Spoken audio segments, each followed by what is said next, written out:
Surprise! Did I surprise you? Welcome back to Bible Time with the Bonds. As you probably figured out, today's about surprises. Now, some surprises are really awesome, like a surprise birthday party. But some surprises, they're not so good. Like maybe finding you have to move suddenly or change schools. But the good news is this: God is never surprised, and He is with us as we go through all of our surprises. Now, helping us out with today's surprises is Cock-a-doodle-doo. The rooster is going to help us out today as we hear our story from the Bible. The rooster will have something to do with that story. Now, we're going to find out how much you know about roosters. Now, a rooster is a male chicken, and here's what you're going to do. I'm going to ask you some statements. If you think they're true, you're going to cock-a-doodle-doo. If you think they're false, quiet. Okay, so here we go. Let's see if Samantha and Walker know anything about roosters. First statement. Roosters only crow, that means cock-a-doodle-doo, at sunrise. Oh, I am not hearing any cock-a-doodle-dooing. And that is right, you should be quiet. That statement is false because roosters might crow at different times during the day. A lot of times they'll do it to make sure people stay out of their way. So we often think about roosters cock-a-doodle-dooing in the morning, but they might do it at other times of the day. Okay, statement number 2. Chickens are related to the Tyrannosaurus Rex dinosaur. Cock-a-doodle-doo. Ooh, I heard some cock-a-doodle-dooing from Samantha, and she is correct. Yes, they are related. Can you believe that? Little tiny roosters, chickens, they are related to the Tyrannosaurus Rex dinosaur. Our last statement. The red part, this part right up here, that sticks out at the top of the rooster's head is called its comb. The red part up here that sticks out, this part up here, is called its comb. Oh, I'm hearing silence. Sorry, Samantha and Walker, that is a true statement. You should be cock-a-doodle-dooing. This is called the comb. I don't think he needs a comb for it, but it is called a comb. So I bet I have a lot of rooster experts out there, but we're going to find out if Walker's got a joke for us. I do have a joke today. It is, why did the chicken join a band? Why did the chicken join a band? Because it already had drumsticks. Ah, good one. Chickens have drumsticks. Thank you for the joke, Walker. And now it's time to get ready for our game today. You are going to need a few supplies, stuff you have around your house. You're going to need pieces of paper. You're going to need a pencil or anything to write with, and you're going to need 4 envelopes. Now the paper just needs to fit inside the envelope, so it doesn't need to be big sheets of paper. You can cut apart any kind of copy paper, 4 envelopes, and something to write with. We're going to give you a chance to gather all your supplies and meet us right back here. Welcome back, everybody. Hopefully you have all your supplies. The first thing we need to do for the game is we need to label our envelopes. So Samantha's going to hold up a sign. You're going to put this on each of your envelopes. You're going to have an envelope that says place, an envelope that says job, an envelope that says number, and an envelope that says animal. And now you're going to use your strips of paper. I'm going to give some to Samantha. I'm going to give some to Walker. And here is what we're going to do. On the first piece of paper, we're going to write down a number. Any number that you want, any number. You just put down a number. Okay, and then you're going to take that number and you're going to put it inside your envelope. So I'm going to just take Samantha's and Walker's and I'm going to put it in the envelope. Okay, then we're going to write down a place. Now, friends, a place is somewhere you can go or maybe somewhere where you live. Some people think of towns or cities or maybe special places to go. So write down a place. Okay, put that in our envelope that says place.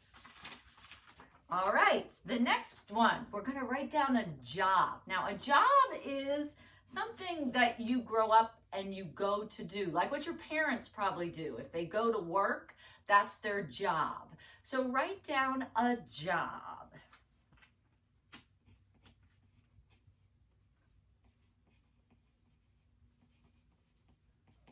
Okay, and we're going to put that in our job one.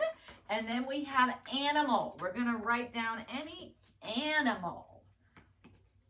Write that down.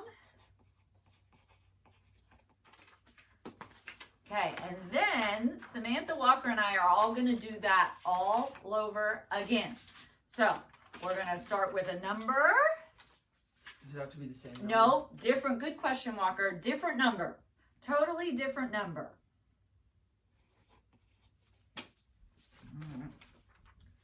Add that to our number envelope.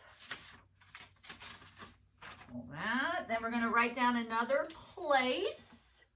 Remember, that's somewhere we can go.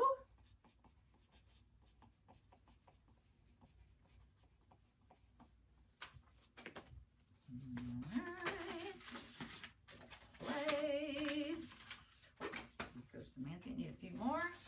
We are going to write down a job. Another job.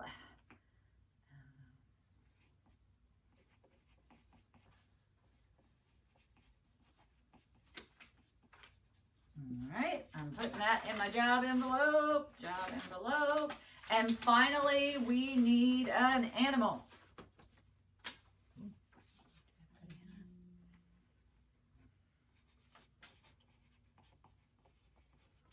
All right. Animal. All right. And now we're going to see if we have a little surprise coming up. So now what we're going to do is we're going to use this statement and fill in the blanks with what we pull out of our envelope. So I'll go first. Samantha's going to hold it. It says, when I grow up, I'll move to, see where I'm going to move. I'll move to Walt Disney World. Ooh, that's not a bad place. Where I'll work as, I'm going to go into the job envelope. See what job, where I'll work as a teacher. It's going to be a fun place to teach. Have, oh my, how many kids am I going to have? Because I still have a lot of growing up to do. I'm going to have 14 kids. Oh, they're going to love that at Walt Disney World. And play with my pet whale.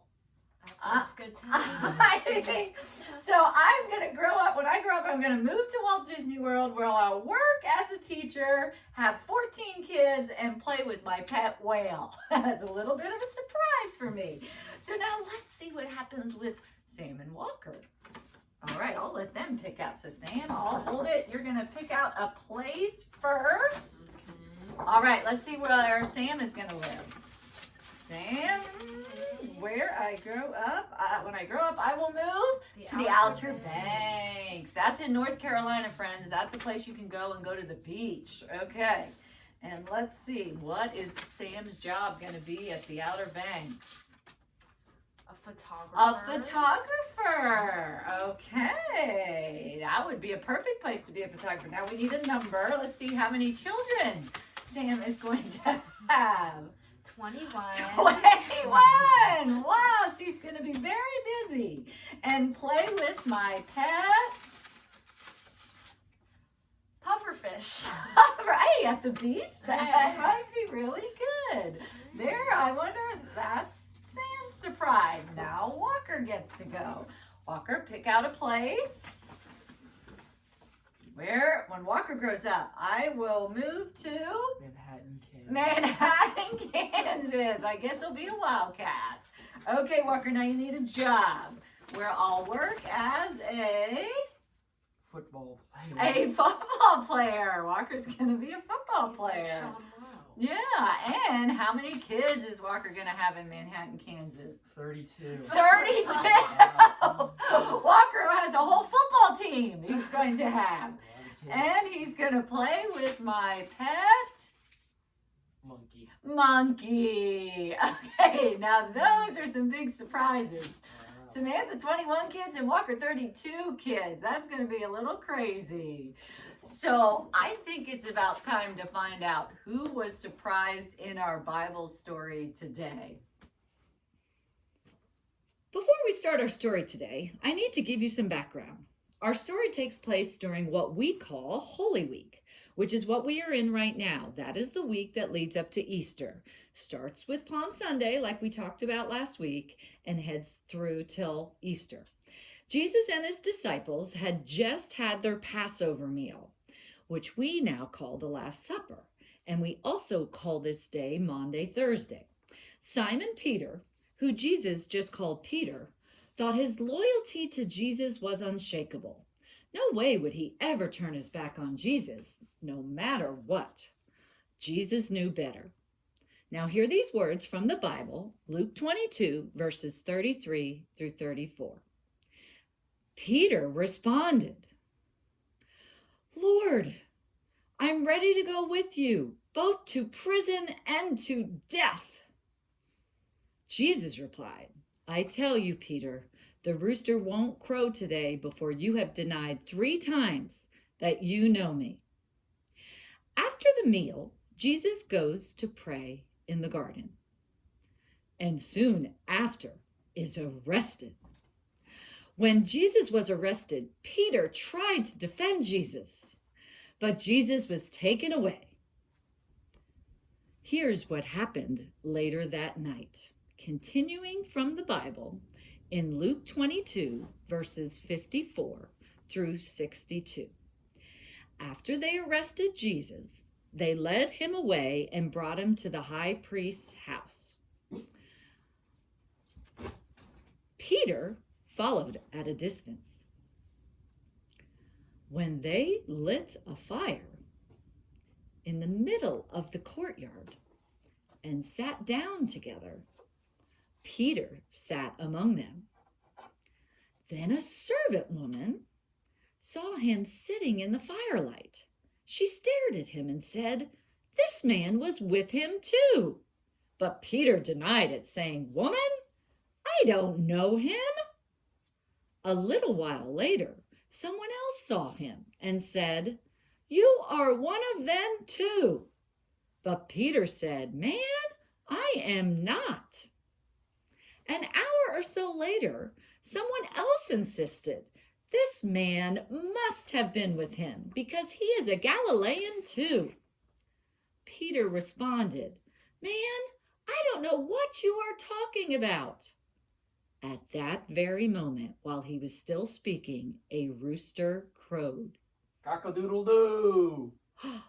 The Lord turned and looked straight at Peter.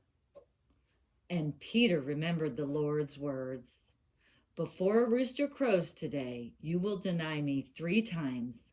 And Peter went out and cried uncontrollably. Now, if you were Peter, how might you be feeling right now? What if you were Jesus? How would you be feeling? Peter was surprised that he was not strong enough to stand up for Jesus. He was sad too, and he was probably a little embarrassed. See, but Jesus wasn't surprised. He knew that Peter could not do it. He knew that Peter's fear would overcome him 3 times. And later, Peter was surprised again. Now listen to these words from John 20, verses 19 and 21. It was still the first day of the week. That evening, while the disciples were behind closed doors because they were afraid of the Jewish authorities, Jesus came and stood among them. He said, "Peace be with you."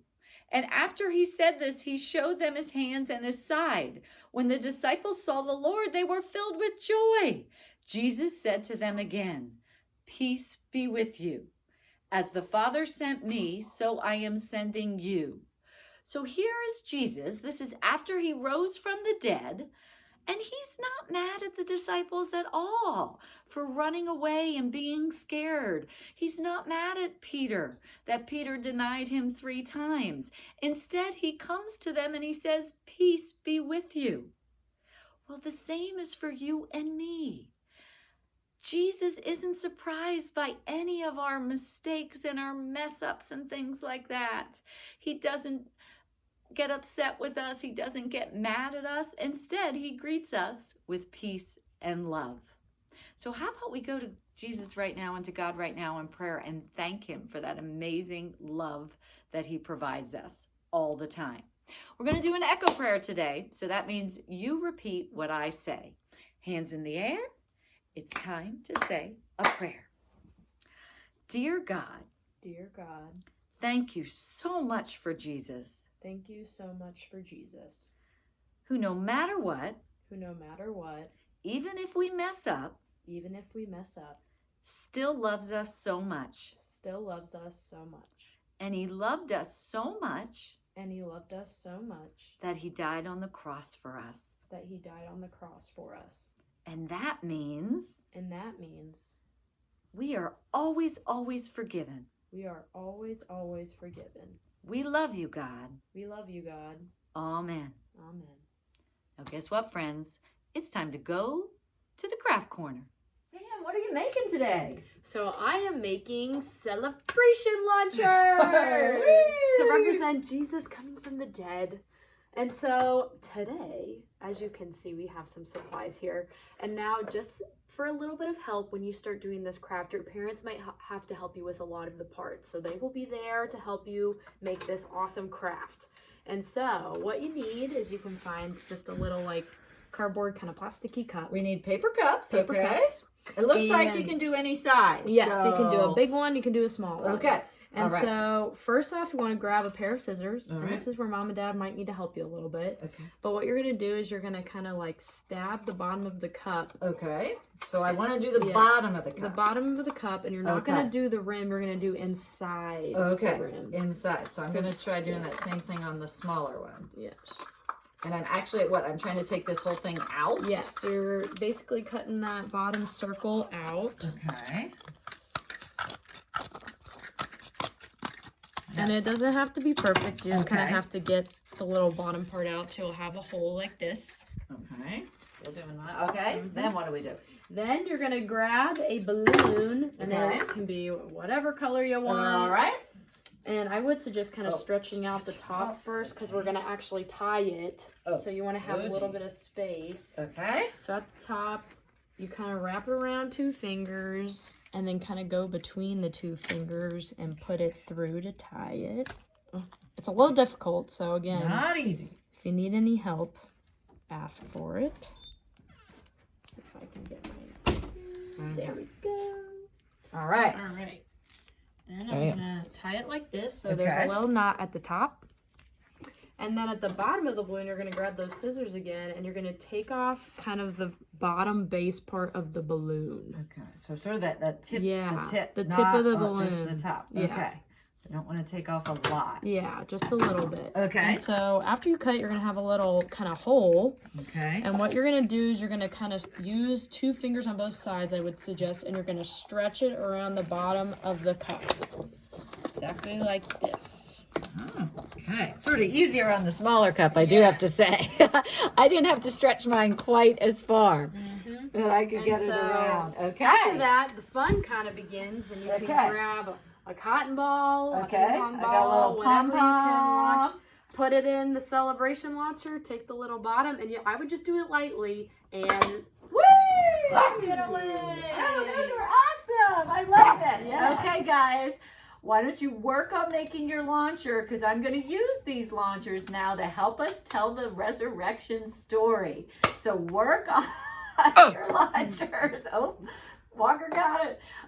Work on your launchers and meet us back here. Welcome back, everybody. I hope you have a launcher. I've got 2 sizes here that we'll use.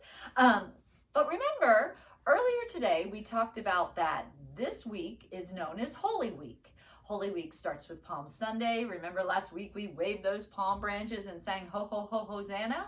And that led into today's story, where I said it started at what we call Maundy Thursday with the Last Supper, and then Jesus was arrested, and that continues to Good Friday, which is today. And on Good Friday is the day Jesus died for all of us on the cross. But the good news was that Jesus promised us that he would rise from the dead. So after he died on the cross, he was placed in a tomb, and a stone was rolled over until we get to Sunday and Easter. So we're going to use our launchers to help tell this resurrection story. So we're going to think of our launcher as the tomb. So Jesus was placed in the tomb. So whatever object you have, I have a ping pong ball, we're going to place that into the tomb. Jesus was placed in the tomb, a stone was rolled across, and soldiers were placed out front of the tomb so nobody would be able to get to Jesus's body. So we're going to put our hands over our tomb. But here's the amazing thing. Jesus did rise from the dead, and he is not in the tomb on Sunday morning when Mary goes to see if Jesus is there. So you launch Jesus out of the tomb because nothing could keep Jesus in that tomb. So what I want you to do on Easter morning when you're celebrating, you fire your launcher and you say nothing can keep Jesus in the tomb because Jesus is risen. Jesus is risen indeed. So today was all about surprises. Some surprises we really like, and in Peter's case, some surprises we don't like at all. But I was looking through my Bible. I had my Bible, and I happened to find one of the stories, and it was titled Surprise. And I realized it was really the greatest surprise of all. So I'm going to read to you right now from my Bible, our story coming from Matthew. It's called Surprise. After Jesus died, a rich man named Joseph took his body. He put it in a special cave tomb. He rolled a huge stone over the opening of the cave. The leaders sent guards to watch the cave to make sure nobody took Jesus's body. You can see the cave and the stone and the guards. But early Sunday morning, there was an earthquake. An angel came from heaven and rolled the stone away. When the guards saw him, they shook with fear and fell down. One of Jesus's friends named Mary came to the cave tomb early that morning. She saw the stone was not in front of it, so she went in. She saw an angel there. Jesus is not here, said the angel. He is alive. Go tell his friends that they will get to see him again. There you can see the angel rolling the stone. Here's Mary coming to the tomb. Mary was not sad anymore. Jesus was not dead. He was alive. She ran back to tell the wonderful news. At first, Jesus' friends didn't believe her, but she was right. Jesus did come back to see them. He really was alive. There's Mary talking to the disciples. Yes, Jesus really was alive, and he's always with us. He loves us all so much, he was even willing to die on the cross for us. And by doing that, he took away all our sins. All those times when, we mess up or we make mistakes, Jesus forgives us for all of those. All we have to do is turn to Jesus and say, Jesus, I am so sorry. I messed up. And Jesus will grant you grace and peace and love. That's what he wants for all of us. He loves us always. Hallelujah and happy Easter.